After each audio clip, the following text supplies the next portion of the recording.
মানুহ ধনী আৰু সমতাশালী হ'লেই অহংকাৰী, অত্যাচাৰী আৰু আত্মগৌৰৱী হ'ব নাপায়।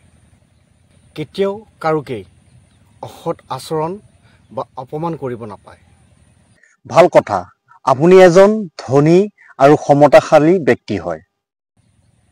কিন্তু এটা কথা সদায় মনত ৰাখিব, আপোনাতকৈও ওপৰত আন কোনোবা এজন আছে, যিয়ে নেকি আমাৰ ভাল বেয়া সকলো হিচাপ নিকাচ কৰি আছে।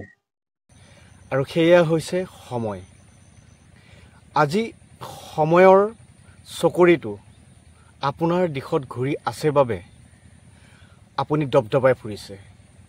কিন্তু অহাকালি যদি সেই সময়ৰ চকৰিটোৱে আপোনাক পিঠি দিয়ে বা আপোনাৰ বেয়া দিন আহে, তেন্তে এবাৰ ভাবকচোন আপোনাৰ তেতিয়া কি অৱস্থা হ'ব। কেতিয়াবা যদি আপুনি সময় পায়, তেন্তে আপোনালোকৰ ওচৰত থকা সেই শ্মশানখনলৈ এপাক যাবচোন। সেই শ্মশানখনত আপোনাতকৈও বহুত ধনী ধনী তথা সমতাশালী ব্যক্তি তাত পৰি আছে।